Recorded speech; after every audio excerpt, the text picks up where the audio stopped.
মাননীয় মুখ্যমন্ত্রী মমতা বন্দ্যোপাধ্যায়ের আদর্শে অনুপ্রাণিত হয়ে কলকাতা প্রেস ক্লাবে অনুষ্ঠিত হল এক গর্বময় শ্রদ্ধাঞ্জলি সভা। শহীদ হওয়া বীর সেনাদের প্রতি গভীর শ্রদ্ধাঞ্জলি। এই আয়োজনের পেছনে মূল ভূমিকা নেন পশ্চিমবঙ্গ রাজ্য সনাতন ব্রাহ্মণ ট্রাস্টের উদ্যোক্তা মনিটরিং কমিটির চেয়ারম্যান নির্মল শর্মা। এদিনের এই অনুষ্ঠানে উপস্থিত ছিলেন ট্রাস্টের রাজ্য সভাপতি কিশোরী চরণ মিশ্র এবং রাজ্য সম্পাদক তপন কুমার মিশ্র, যারা তুলে ধরেন দেশের প্রতি দায়বদ্ধতা আর মানবিকতা।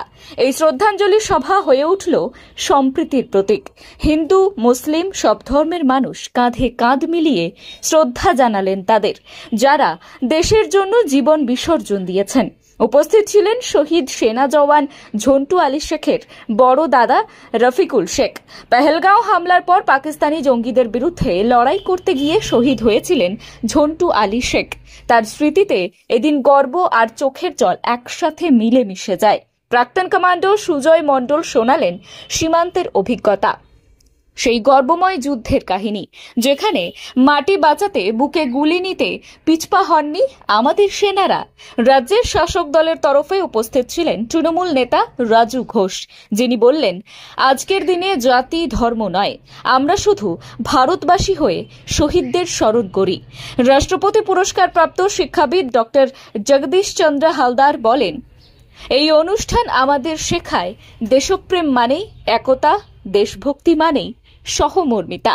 উপস্থিত ছিলেন সমাজকর্মী অরূপ কুমার পাল সহ বিশিষ্ট ব্যক্তিরা। একটি দেশ, একটি পতাকা, একটি হৃদয়। এই শহীদদের রক্তে লাল পতাকা আরেকবার আমাদের ঐক্যের বার্তা দিল। আজ আমরা গর্বিত, কারণ আমরা ভারতীয়। কি বললেন উদ্যোক্তারা, শুনুন। রাজ্য সনাতন ব্রাহ্মণ ট্রাস্ট পশ্চিমবঙ্গ, তার মানে ব্রাহ্মণরা ধর্মের ঊর্ধ্বে উঠে আজকের এই কাজ করলেন। এটা একটা দৃষ্টান্ত যে ব্রাহ্মণরা তো ব্রাহ্মণকে সম্মান দেবে। কিন্তু ঝন্টু আলী শেখ সে মোহামেডানিজমে বিশ্বাসী। তার দাদাকে ডেকে আমরা সম্মান দিলাম যে আমরা তোমার পরিবারের পাশে আছি। রাজ্য সনাতন ব্রাহ্মণ ট্রাস্ট ধর্মের উপরে উঠে আজকের এই মহান কর্মযজ্ঞ আমরা সম্পাদন করলাম। আমাদের একটাই কথা যে ইয়া দেবী সর্বভূতেষু শক্তি রূপেণ সংস্থিতা নমস্তস্যৈ নমস্তস্যৈ নমস্তস্যৈ নমো নমঃ।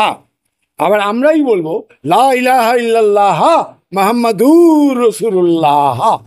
তার মানে এই সেই বঙ্গ, এই সেই ভারতবর্ষ যেখানে শিবের পুজো হবে চাঁদের তিথি দেখে, আবার চাঁদের তিথি দেখে রোজা তিথি করবে।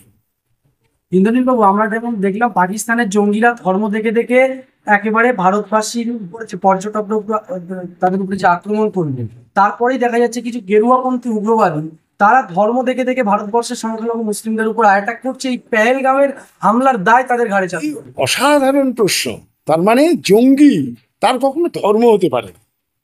জঙ্গি বা সন্ত্রাসী সে প্রয়োজনে দোকান থেকে একটা কাপড় কিনতে পারে, সে প্রয়োজনে দোকান থেকে একটা বন্দুক কিনতে পারে, সে প্রয়োজনে দোকান থেকে একটা কালো কাপড় পরে মাথায় টুপি পরে সে বলতে পারে আমি মোহামেডান। কিন্তু ইসলাম হচ্ছে শান্তির ধর্ম। ইসলাম মানেই হচ্ছে শান্তি। যেখানে শান্তি নেই সেখানে ইসলাম নেই। আর ব্রাহ্মণ ধর্ম বলছে যে শূন্য আবিষ্কারক আর্যভট্ট, অতীতে স্কুল ছিল না, বিদ্যালয় ছিল না, তিনি ছায়া দেখে শূন্য আবিষ্কার করেছিলেন। তাহলে কত মহান ছিল আমাদের হিন্দু ধর্ম। এবং গুরুকুল শিক্ষা, যে গুরুকুল শিক্ষা আমরা অতীতে আমাদের ছিল, যেখানে নালন্দা বিশ্ববিদ্যালয় থেকে শুরু করে বড় বড় মহাবিদ্যালয় চলেছে শুধু হিন্দু সনাতন ছাত্রছাত্রী তৈরি করার জন্য। আবার ওইদিকে যারা সন্ত্রাসী তারা তো সন্ত্রাস করবে, এটাই তাদের পরিচয়। আমাদের পরিচয় যে আমরা ধর্মকে বিস্তার করি। উনি বললেন যে আমাদের মোহামেডানিজমে এইটা নেই, আমাদের ধর্মে এইটা নেই। আমিও বলবো আমাদের ব্রাহ্মণ্য ধর্মে এইটা নেই। ব্রাহ্মণ্য হচ্ছে সেরা ধর্ম, আর সেরা ধর্ম হচ্ছে সেখানে একটাই জিনিস শেখায়, শান্তি শান্তি শান্তি। এই যে আপনারা ধর্ম বর্ণ নির্বিশেষে একটা সমতা, একটা ঐক্য, একটা ভ্রাতৃত্বের বার্তা আজকে দিলেন, একইভাবে আমরা দেখছি ভারতবর্ষে একেবারে সংবিধানের বাইরে বেরিয়ে অনেকেই ধর্ম নিয়ে রাজনীতি করছে, ধর্মের নামে ভোট চাইছে। কি বার্তা? আমরা বলবো যে ধর্ম যারা মান্যতা করি, আমরা যারা পণ্ডিত, তারা তো ধর্মের ভেতরে ঢুকছি, ধর্ম নিয়ে পড়াশোনা করছি। কেউ 25 বছর, কেউ 30 বছর, কেউ আবাল্য ধর্ম নিয়ে পড়াশোনা করে বেদ উপনিষদ পড়ে আজকে আমরা সেইটাকে মানুষের দরজায় পৌঁছে দিচ্ছি। কিন্তু হঠাৎ করে কোনো রাজনৈতিক দল যদি বিশেষ পোশাক পরে আর বিশেষভাবে ধর্মের প্রচার শুরু করে, সেটা ঠিক হবে। ধর্ম যারা আমরা মান্যতা দিই, আমরা যারা করছি, মুয়াজ্জিম মুসলমানরাও আছে, তারা যারা করছেন তারা ধর্ম তো পড়াশোনা করেছে, এটা পড়াশোনার ব্যাপার। কেউ 30 বছর, কেউ 25 বছর, কেউ ওই যে আবার বললো ইয়া দেবী সর্বভূতেষু শক্তিরূপেণ সংস্থিতা নমস্তস্যৈ নমস্তস্যৈ নমস্তস্যৈ নমো নমঃ। শেষ প্রশ্ন, আপনারা আপনাদের এই যে ব্রাহ্মণ ট্রাস্টের যে অনুষ্ঠানে, সেখানে ঝন্টু আলী শেখের মতো একজন শহীদ সেনা জওয়ান তার দাদাকে স্টেজে জায়গা দিলেন, তাহলে কি এই যারা ধর্ম নিয়ে রাজনীতি করছে, আগুন জ্বালাতে চাইছে, তাদের আগুনে জল ঢালার কাজ করলেন?